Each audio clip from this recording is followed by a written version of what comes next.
Don't criticize it. There was a suggestion made that we will retract all the criminal charges that were laid on people before, that people could be more free up and have a clean slate, because it doesn't really make no sense. Because a lot of our young men and women who are charged for marijuana, sentenced for marijuana, because they're blocked out from getting the records, jobs. The records they get jobs in the system. Yeah. So when marijuana is legalized, because I don't think we should just go for the decriminalization of marijuana, we should go all the way to the legalization of marijuana. Because that half-stepping, I don't think is the right way to go and for the world to do.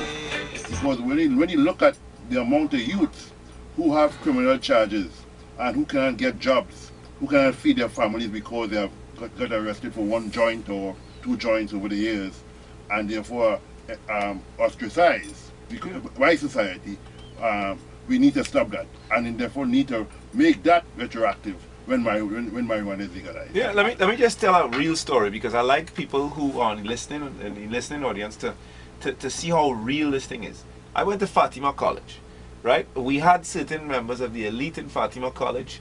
None of them were African, who were smoking weed from Form 4.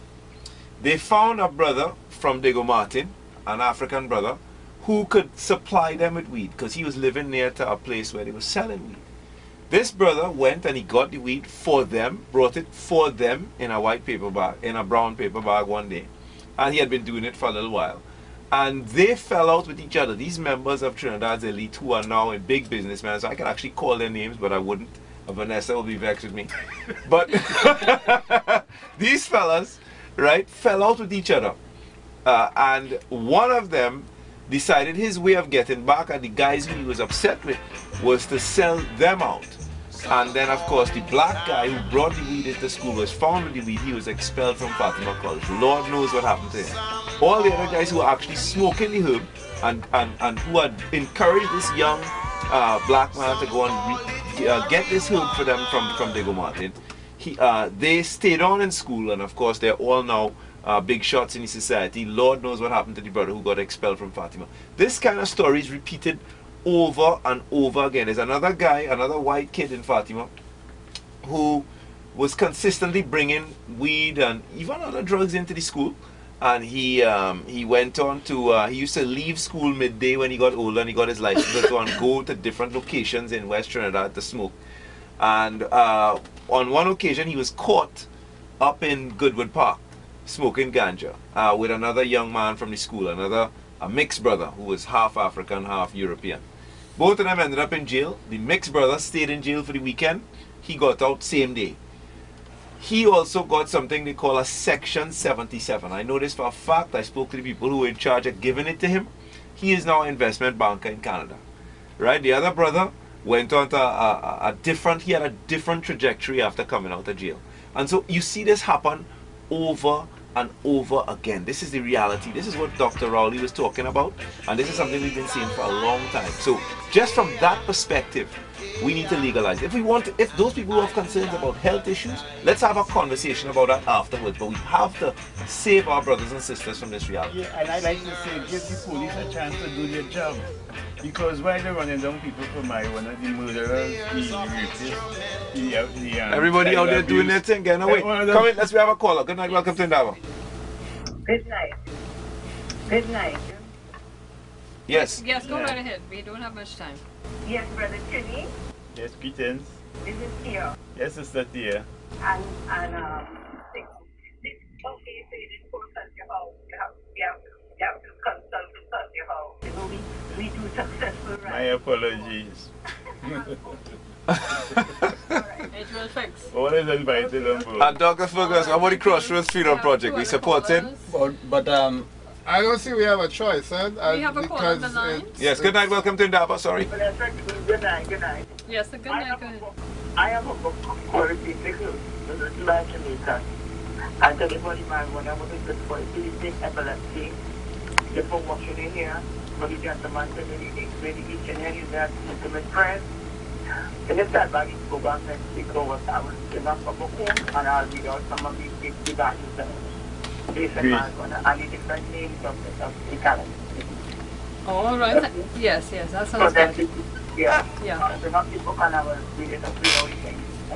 Yeah, Well, we really thought that watching the scheme of things, we thought the past regime would have legalized marijuana. If they had done so, they would have still be in the relative position of Trinidad and Tobago. Right now we are seeing that the petrochem industry is threatened to be closed down by the politicians of today, which means there shall be many people on the bloodline, not just permanent workers, contracted workers and otherwise. So we need to form find ways to diversify the economy. And right now the price of oil is something like $35 a barrel, and I think the price of cannabis oil is $500 a barrel. So we need to be more real this time. Let me just throw something else in the mix here. 6224911, that's the number to call, but we talked about this earlier on in the year. We have a caller coming. Yes, caller, go ahead. We have 2 minutes. Go ahead. Good evening, ladies and gentlemen. I listened to Brother Cambon talk just now about what went on in Fatima. But what upset me most, I don't know if you all could remember, the young guy from Arima, he was going to some school in the east, was caught with a stick of weed, and the magistrate sent him to YPC. They held out an older man in either Bayside Towers or one of them down in Westmoreland, going down in the west, with cocaine. The amount was for trafficking, and he was sent for rehab by that magistrate. Same magistrate. Yeah. It says we could actually spend a man caught with a amount of drugs for trafficking for rehab and send the 16-year-old boy to ITC. Yeah, I've actually collected some of the newspaper clippings over the years. I mean, there's another one. Thank you so much, caller. A kid driving out. Too long to deal with this marijuana. Yeah, there's one of a young white kid driving his car out of Westmoreland. He's caught he's caught on his way to Westmore, smoking weed in his car. He's off, clean as ever. But then there's the extreme one where a guy another white guy had 2 apartments down in Diego Martin, and he was sleeping in one, and he was using the other one for a farm, indoor facility. And when they took his weed down to the courthouse, they couldn't even carry it inside. It was too big to fit inside. They had to leave it outside on the road. There was a big scene on that street there by the courthouse, St. Vincent Street. And that guy, of course, hydroponics. Yeah, hydroponics. That guy is free today. He's walking around normal, alignment, doing his business, doing whatever he wants to do as usual.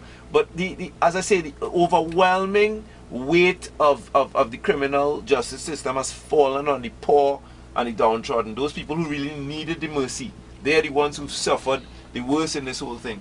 And that's something that has to be addressed. But let me just leave you with one contrasting image before tonight. I want to say thanks in advance to everybody, all the panelists, all the callers and so on. But I want to leave you with a contrasting image. Earlier in the year, the Silent Springs Institute, and we talked about it here on INDABA, looked at the chemicals in hair products for black women, right? And they say that the hair products tested, and they contain 45 endocrine disrupting or asthma associated chemicals, including every targeted chemical class. We found cyclosillosanes, parabens, and the fragrance marketer diethyl phthalate at the highest levels, and DEP most frequently. Root stimulators, hair lotions, and relaxers frequently contain nonphenols, parabens, and fragrances. Antifrizz products contain psilocybins. Hair relaxers for children contain 5 chemicals regulated by California's Proposition 65, a 1986 law enacted to protect drinking water in the state from contamination from chemicals known to cause cancer and reproductive issues. Chemicals are prohibited by the EU cosmetics regulation. Targeted chemicals were generally not listed on the product label. So, in a nutshell, this study, which came out earlier in the year, said that the hair products that are legal that are widely in use by our sisters in particular are deadly. But something like cannabis, which has all these health benefits and so on, that is illegal. We can't touch that. But give them the chemicals to relax the hair. I just want to leave you all on that note.